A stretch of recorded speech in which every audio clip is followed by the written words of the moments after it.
Well, it's lovely to finally meet you, Bernhard. We've talked on the phone before, and here we are in Munich. Yes. In person. Just. Hi, Lisa. Great to see you. So we are here for the Daylight Conference. And we are here also to talk about the right to daylight. But first, I think we should learn to know each other. So I looked at your book, and there it says you are an architect. And for an architect, your book has a lot of biology in it. So how come? Because I love biology. Yes, I was a licensed architect and I practiced architecture, but I really love how architecture supports life and biology is life. So I have been studying biology more and more in later years. I started out at university studying biology and ecology before I went into architecture. So I brought that with me. And now I can return and dive in even deeper than I was years ago. How about yourself? What was your path? Yeah, I started as a chemist, so classical chemistry. But I knew I didn't want to go to pharmaceutical companies, so I was looking for other things like environmental science. I also took a class in ecology at some point. And then, back in the early days when it was a new topic. Yes. Yeah, it was kind of a pioneering situation. Yeah. Ecology was something new. The major that I took at UC Berkeley, it was the first year that they were offering that as an opportunity to study all life systems and how they interrelated. And I dove in and took everything I could find, from economic policy, to anthropology, to soil science, to botany, and then ecological systems. Yeah, I had the chance to meet a person who was a chemist, but he was in aquatic sciences, so in water science. And so that gave me the opportunity to study chemistry of whole ecosystems, kind of the ecosystem metabolism. Oh. And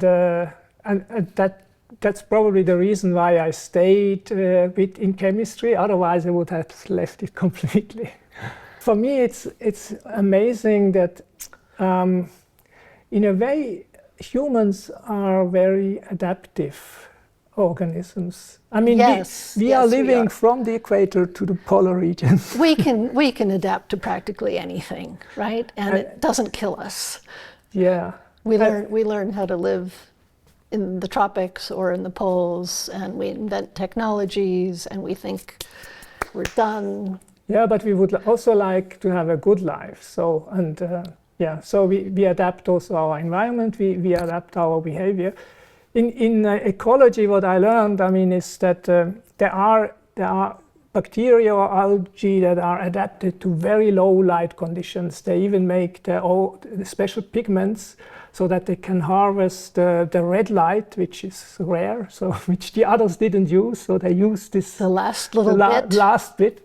Yeah. And on the other hand, when I looked with my students at the world maps of productivity in the ocean, you see that the polar oceans are amazingly productive because in summer in the north, there's 24-hour sunlight. Stuff is growing like crazy. And then in winter, it's the Southern Ocean that's very productive. And then you see that you have animals like birds, the Arctic birds that migrate from north to south to be able to take advantage. Have food for 24 hours and take advantage of these special ecosystems. But we're also finding that there are sponges and clams that are functioning below the ice in the winter and still collecting enough sunlight to put together algae, and it's rather miraculous. I mean, we didn't think that was possible, and now we look more closely, and they have all these amazing adaptations to use teeny amounts of light for their biological purposes. I find that inspirational. But I think it's also an illustration just of how important that light source is for life, and how adaptive life forms are to these extreme environments. Yeah, I just wonder, maybe you looked into this, because over the time of evolution, we were living outside for most of the time. I was growing up in a mountain village, and the farmers, they worked outdoors and came home in the evening just for sleep and eat and maybe rest a bit, and then they were outdoors again. And nobody was wearing sunglasses. It was normal in the Alps.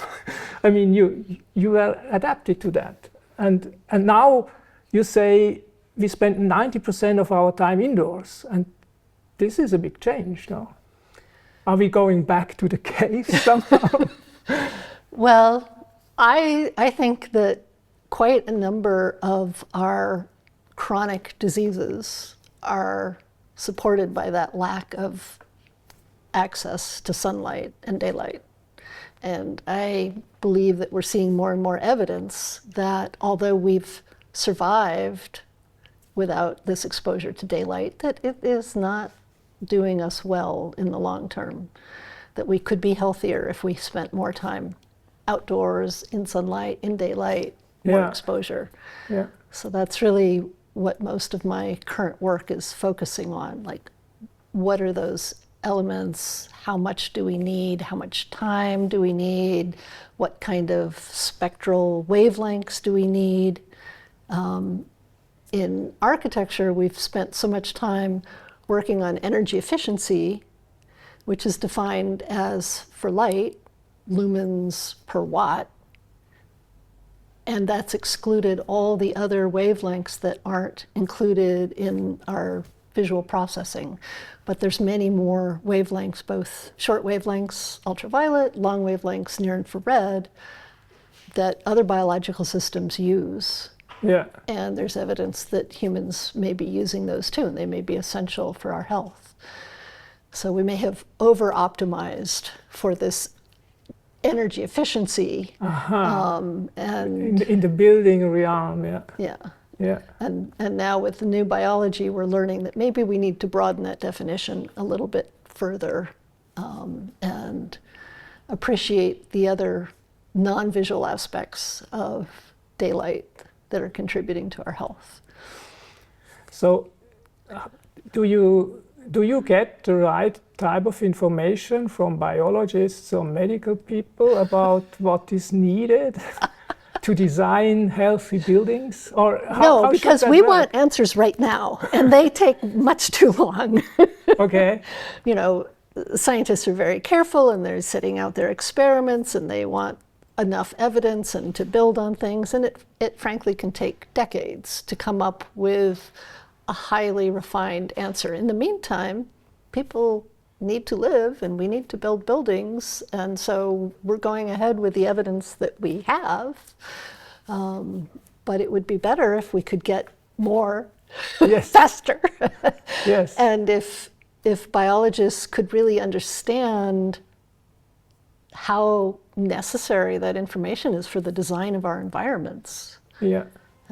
So you would be happy if biologists and medical people would do a best guess what is possible based on the available knowledge, instead of saying all the time more research is needed and I need a $1 million grant to show this. Well, we have to design buildings based on our best guess. Yeah. Right. Yeah. And so that's the evidence that we have. To the extent that we can interpret information that's available, yes, or come up with a best guess, and also understand how it interacts with other requirements on buildings, how it interacts with energy efficiency, how it interacts with comfort, how it interacts with materials selection, how it interacts with industrial production. All of those are very complicated inputs, but health should be primary, right? We should know more about human health than anything else. It's the most important aspect, my world, right? Yes. Keep the people healthy. Yeah, and the environment maybe too a bit, no? So to allow keep all the other animals and plants and insects healthy too. From an ecologist perspective, I always think that allowing, well, if you would be the urban planner, to allow more green space and a bit more, well, also access to daylight in the urban planning, that would help too, probably, no? Well, just this morning, my husband and a friend and I got on bikes and rode down along the river towards the city center of Munich, and we were in the forest the whole way. It was wonderful. It was very natural. The green corridor. The green corridor, yes. And we wouldn't have known that we were in a city. Just miles and miles of forest. It was exceptional. Yeah, but maybe we should bring that message home. In my earlier years, I was involved in a big project about ecological hydropower. And we were collaborating with biologists and with hydrologists, etc. And we wanted to find the criteria for better designs for hydropower plants. And the ecologists, of course, said, oh, no, we cannot say anything because it's so complex and every river is special. And so we had to force them on the table in workshops to kind of get the best guess, no? So how did you create this setting where you could force them to address this issue? What enabled you to create that urgency that we need to solve this problem now? Yeah, because there was a willingness of the hydropower corporations, of the big players, to engage into the design of such a label and to improve the operations. But they wanted to have facts and figures. And then we kind of pulled the arms of our fellow scientists and said, look, listen, this is a chance. We can have an impact, but now you drop your research and go into the literature and try to synthesize what's there. And then we take it from there. And this was sometimes painful, but I think the idea of daylight in architecture has a bit the same flavor, no? There was this urgency that hydropower needs to provide power, but it also needs to support ecological systems. Yes. And we have all this engineering data about how to optimize power, but we don't have engineering data about how to optimize the complexity of the health of the ecological system. Yeah. But we have all these experts who know a piece of that, right? So let's put those heads together and come up with a piece. This is actually very close to home. Some people in my family work on hydropower. Okay. and creating safe fish passage. So it's something I know a bit about. I think the same is true, that we need to say, yes, we have the engineering information about energy efficiency. We need to bring in the best up-to-date knowledge on health and find a way to balance those two for daylighting, so that we can optimize both for human well-being and for energy efficiency. Yeah. Yeah, it's a kind of an optimization problem often that in this case the issue was you can have more water in the river, but then you reduce power production. So if you reduce power production, you want to make sure that you have the best ecology possible for this additional amount of water. Maybe in the building space also, it's often about money. You would have the best possible daylighting, but it shouldn't cost too much, I don't know. So you probably need a kind of an economical perspective, an aesthetical, architectural perspective, and of course, you said it, the medical people and the biologists should make their point. Well, another way to think about it is that we don't necessarily need it everywhere, right? It may be that we need special places where people can get a full dose of daylight when they need it. So we need to understand who needs it, when they need it, where they need it, for how long they need it, so that we don't have to plaster buildings with glass everywhere. We just make sure that we have the right conditions in the right place at the right time for the right people. Yeah, okay. Right? Yes. So it doesn't have to be everything, all of the above, all the time. It just needs to be at the right time. Make it as simple and efficient as possible. Yeah. So maybe this brings us to if I may, this brings us to this topic of a right to daylight. You wrote an article about that. Why do you think that a right-based approach could be an effective policy tool?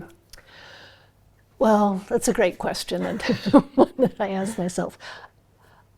I've come to believe that humans, and especially children, need access to daylight for healthy growth, that it's part of our human inheritance that we're adapted to daylit environments, and it supports healthy development. So I can say that, but how does that get implemented into policy? How does that get implemented into legalisms? What are the fine lines that get drawn between this is good enough and this is not good enough? Or what are the consequences if it's not good enough? All of that is sort of the legalistic framework that would have to go into an adoption of there is a right to daylight. And I fear we're a long way away from being able to make all of those careful slices of this is good enough, that's not. But the basic principle of children need to be out in the sun. Yes. Children need daylight as part of their daily existence, their daily diet. That's easy to say. Yeah. Right? So how do we take something? And there is enough evidence for that. There's enough evidence for that. You know, it's common sense. It's easy for people to say and recognize. Would it be better to just try to make that part of the culture? Or should it be moved into a legalistic structure where there's some enforcement mechanism? Yeah. And I think that's a conversation that should be had. In the United States right now, we have very few requirements for daylight in buildings, and some friends and colleagues of mine have just put together a proposal for our International Building Code to require minimum amounts of daylight in homes and schools, and apparently it just got voted down again. No. For the third time. Yeah. So what does it take to move that forward as part of what we should expect of our buildings? I mean, we expect them to be fire safe. We expect that people in wheelchairs should be able to get around and use all the facilities. That's been a cultural change. What does it take to expect that anybody, even if they're housebound, even if they're confined inside of a building most of their life, can still get enough access to the natural world, to natural light, to have a healthy existence? Yeah. So. Yeah, when I gave some courses about international water policies, and there we always looked at this, the history of the human right to water. And it was a struggle for decades, and the United Nations General Assembly accepted the right to water and sanitation as a human right in 2010. And at that time, it was also, there was a struggle back and forth, because there were the people, the more activists, so human rights activists, the NGOs that were in favor of it. Because at that time, and still, about 1 billion people lacked access to safe drinking water, and about 2 billion hadn't adequate sanitation. So there was a crisis, but in policy, people said, no, water is a commodity, it should have a price, you can sell it. And anyway, the market is the better way to allocate water than bureaucrats.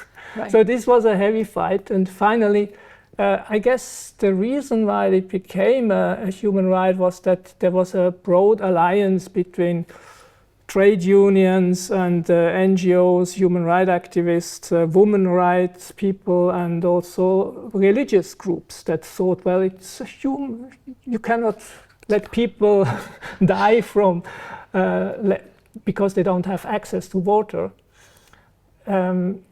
And there is a big debate whether all this was effective, but I think it raised awareness. But with light, maybe it's less drastic. If you don't drink water, you are dying within a few days. If you have no sunlight, maybe you survive a little bit longer, but you maybe are in a depressive mood or so.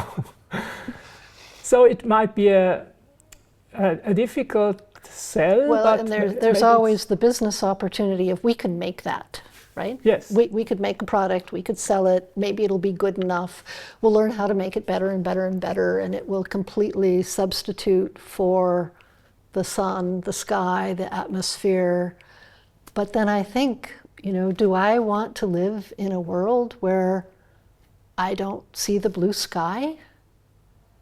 Like, no. I don't want to live in a world. Beautiful screen.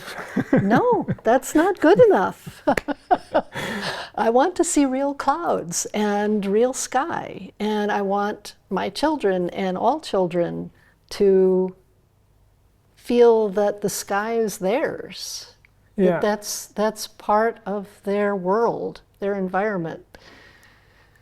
So is that a cultural change? Is that a legal change? Is that a urban planning condition? Is that something that we understand medically? I mean, medically, I think we understand that if children can walk, they need to be able to move around, that children need to be able to play. And that's part of normal development. We understand that. It's kind of universal. Yes. Yeah, the human rights approach has been criticized that it is maybe individualistic, like we Western societies, the glorious individual has rights. Maybe in other cultures it's the community. So and there it's more this idea of the commons. So daylight is a common resource. Part of the commons. And you shouldn't live in the shadow of others. You can't take it away. Yes. So there should be a fair allocation somehow, and that you can do it as a human right, or you could do it if communities function well, you could do it within a community. I don't know. Another aspect that might be missing is that if we think about daylight just as human-centric, there should be daylight also for nature. And well, especially if we then go to global climate engineering, it becomes scary, because if we make clouds and if we change daylight. Right, we don't have a right to engineer the sky. But also recognizing that even in our buildings, there are microbes that we are dependent on that keep us healthy. And those microbes all evolved outdoors under daylit conditions, and they depend on daylit conditions. In environments that are too dark, the bad microbes multiply. There's more pathogens. Fungi and all that. Daylight keeps things healthier for us and keeps our ecosystems healthier, more supportive. Yeah. So, yes, we need to do it for everyone, and we still benefit. Everyone, everything, every life form. Yes, so there is this communication issue with exercise. There is a big thing that everybody should walk 10,000 steps or so. Oh, right. Is there kind of a metric how much daylight you would need? How long do you have to be outside or at the window? You can wear a watch that tells you whether you've met your goal yet or not. I mean, many people find that very motivating and find that a way to structure their lives. And there are now apps like that will say you can track if your child has been outside sufficiently to yes. meet the daily goal, right? Okay. Maybe that's the way our culture is going, but I like your childhood of growing up in the mountains and just going out to play. Yes. Yeah, we were in school, we were forced outside. So the teachers always said, you have to play outside. It's not allowed to stay inside during the breaks. Even if it's raining, if it's snowing, if the wind is blowing, go outside and run around and then come back. And I think it was part of this farming culture because everybody wanted to be outside also. Well, and now studies are showing that children who spend more time outside have better eyesight. Uh-huh. Yeah. Their eyes develop more normally. Yeah. So because they're out in the natural environment to which we were adapted and things progress the way they should. Some children spend less than 30 minutes a day outdoors and they tend to become myopic. Oh, wow.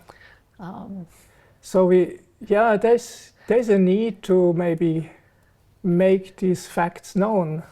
I guess the broader public is not aware of that. Right. So that becomes a public health messaging issue. Yeah.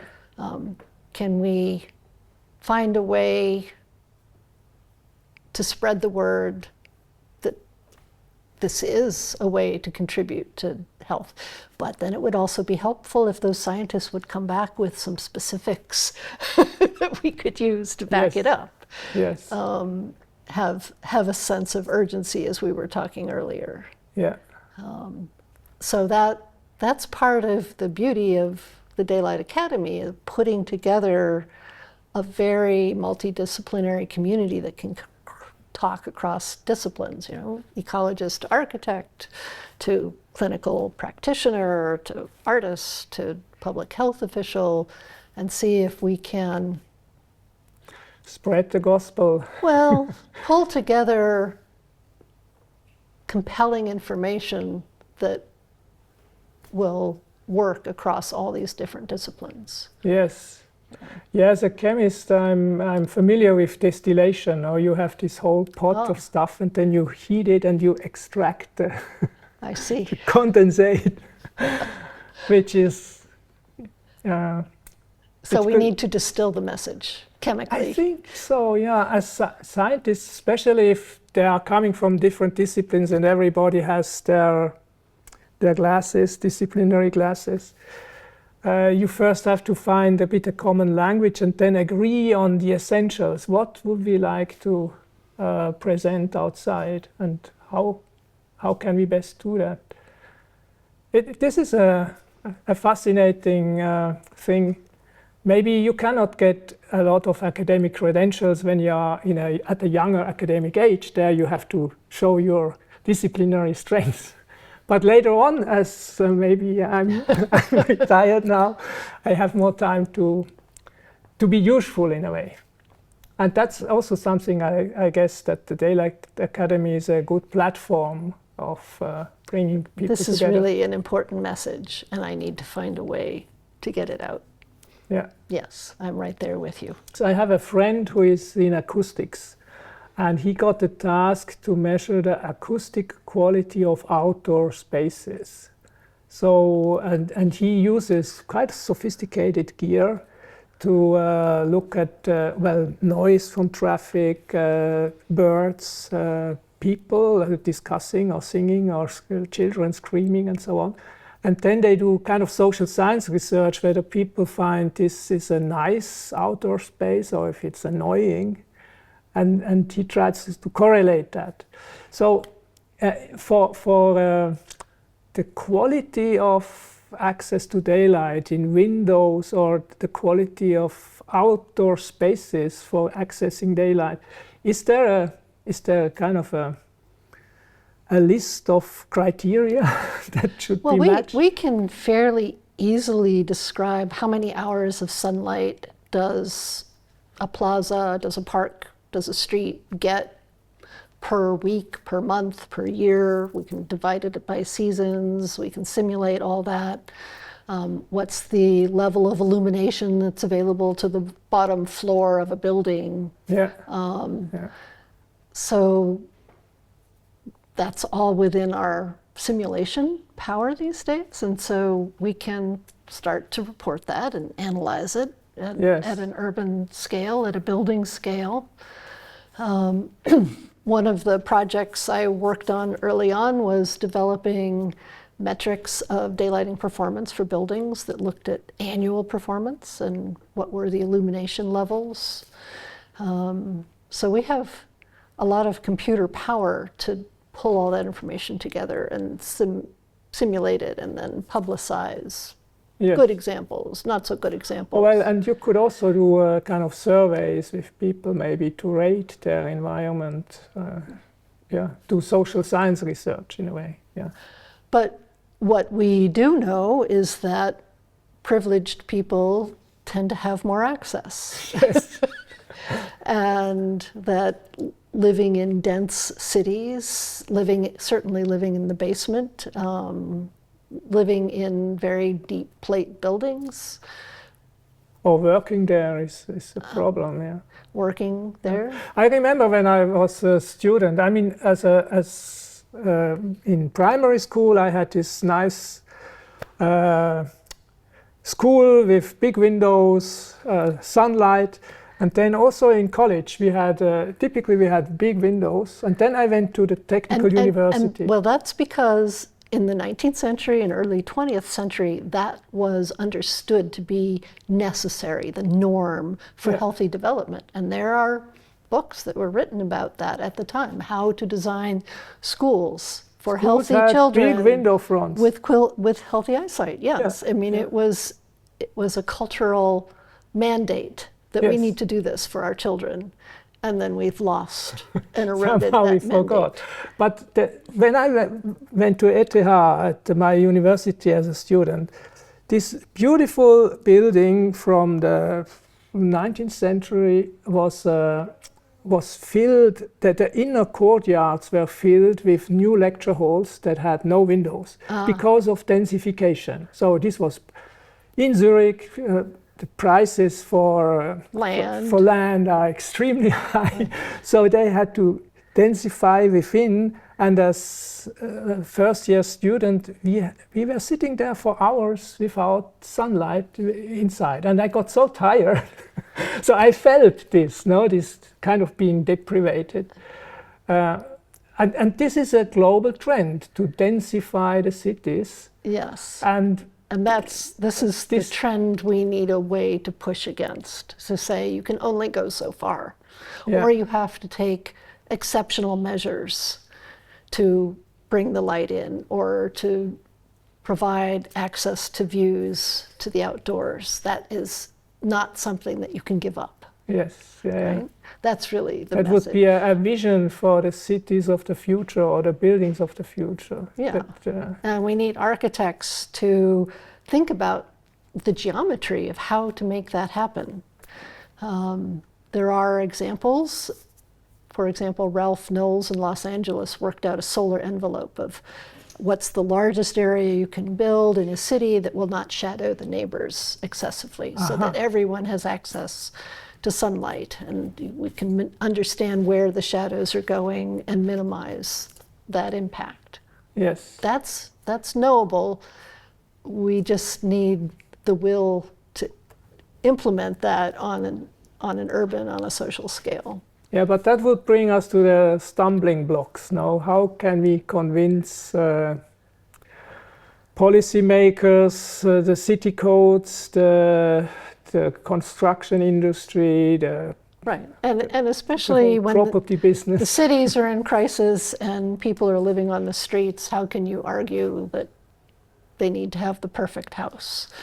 They just need a roof over their head, so we'll put them in the basement. Oh yeah, that's terrible. And furthermore, how we design our cities lasts for a very, very long time. In the United States, the average building life is at least 50 years. In Europe, I think it's closer to 200 years. Yeah. Right? So once you build, it's there for generations. and it also influences what gets built after that. So we need to have a very long-term perspective on how this geometric environment is going to evolve and continue to support life on into the future, even after we're gone. That the plants. And maybe, well, this would be a, a wish from a point of view of an environmentalist, that the architects would engage in redesigning existing buildings. So work with what's there and improve it. So Improve what you have, right? Yeah, that might be a bit easier than, yeah, as you said in the beginning, design a city from scratch. You have to kind of take what's there and modify it in a way so that maybe people have access to a roof terrace, or I don't know, you could do many things, balconies. There, put holes into big buildings, yes, bring balconies out, yeah, pipe sunlight deeper into a space. And use the streets that are being sometimes a bit over, they have large dimensions because of lots of traffic, and one could redesign the traffic system so that you have more green space. Right, and you have a place for stormwater to go, which feeds the flowers, which gives people a little mini park where they can sit in the sunshine. All those little nip and tuck pieces, yes, can be wonderful. Yeah, that's a bit the topic of the other theme that the Daylight Academy would like to promote. This is the future solar societies, the kind of building cities for a solar society that makes maybe brings together this issue of energy and nice living spaces. Merges those, and I think we can do that if we have the vision that it's possible that that's something we need to reach for. We have the information, we know the geometry, good designers can figure that out. We just need to put it out there as a challenge to them. Yes. This is possible. Let's not put up with dark, dingy, uncomfortable, noisy, inhabitable cities. That's not okay. Exactly. We can do better. Yeah. Yeah, this is the creative part, I think. So there is a part where you have to fight for a human right, maybe those underprivileged that have the least access, or the young kids that don't know that they should go outside. I did a survey of preschools in Los Angeles that were funded by the government for underprivileged kids to get an early start in education. They were terrible. Oh. Just heart-rendingly terrible. Usually fit stuffed into the last forgotten space that no one else wanted. That's where they would put the preschool. Oh no. And you know, I'm surveying these all across Los Angeles, and none of them were the sort of environment where you would want a small child to step forth. They were really the forgotten spaces. Yeah. So in terms of the most vulnerable, I think it's really little children and at the lower economic level who suffer the most. Yes. And there, if one could, it's a lot about telling the stories how to change things, and if one would have examples, a bit charismatic examples, how you could change such an environment to the better, it would be nice, no? No, I'm not supportive of charismatic examples anymore. It's not good enough. Okay. What we need is a cultural change that it's important enough to give to everyone. And we know how to design beautiful schools. We don't know how to give beautiful schools to every child in the country. You would, but that would mean that you really need to have a movement of the parents, the people, to say this is really important. That's what we want. That's right. Otherwise, And from my that brings us maybe to the point, how do you create a social movement for a solar society or a healthy school system? We can look for metaphors for other public health initiatives that have been successful, like the walkability of cities or food that's nutritious enough, right? So yes. Public awareness is raising in those levels. And if daylight is understood as part of basic nutrition, how our bodies develop, then perhaps that's a pathway for it to move into public consciousness that this is essential to well-being. Yeah, there has been a successful movement to abolish child labor, for instance. Yeah, that was 100 years ago. Yeah, but it was successful, but it took a long time. And I guess we are here on a marathon. And don't you think? Well, we are. And child labor was an economic issue. How can we run our businesses without child labor? Well, businesses have moved on. But isn't the school system in Los Angeles not also an economic issue, that you put those kids in the worst spaces because it's just what's left over? And this is outrageous, because that's the future generation. Yeah. How could a society behave like that? Okay. You want to come back to Los Angeles with me? Yes, we make a rally downtown. I remember I was there in, what was this, 1988. And there was a singer at that time, Tracy Chapman. And she had this song, they are talking about a revolution.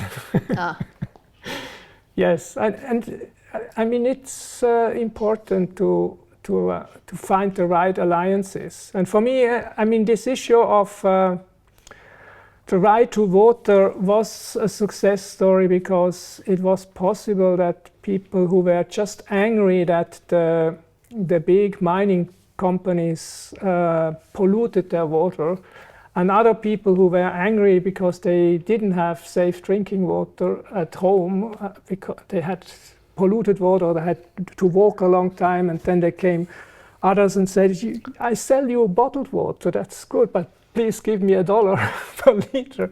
So this anger changed something. But that anger was directed at somebody who was taking something away or preventing me from getting something that I need. So there's sort of this pushing and pulling against, and I don't know how that would express itself with daylight. What I find is that people take the built environment so for granted, and they assume there's no way to change it. Mm-hmm. Maybe I can plug in a different light bulb, but I can't change the windows. I can't find a better apartment. I have no power over the school my child goes to.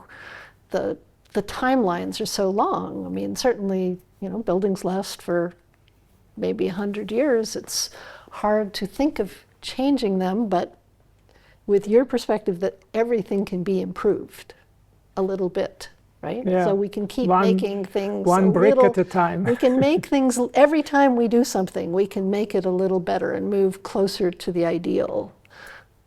Maybe it's creating that sense of agency that people can make improvements. Here's a few things that you can do. Yes. Yeah. I went to go visit a school in Illinois that had been built in the 1950s with no windows at all. Oh gosh. And just recently they came back and they retrofitted it with large floor-to-ceiling windows for every classroom. And they've been observing the change in the children attending the school, and the teachers are ecstatic at the change in environment. This is a positive example. And this is a wonderful example of saying, no, we're not going to just continue to live under this condition, yes, a depressing school with no windows. We're going to fix it. Yeah. And then you just have to scale it up. No? Yes. I see. We have a lot to do. We do have a lot to do. But the more we talk to each other, the more ideas we'll have.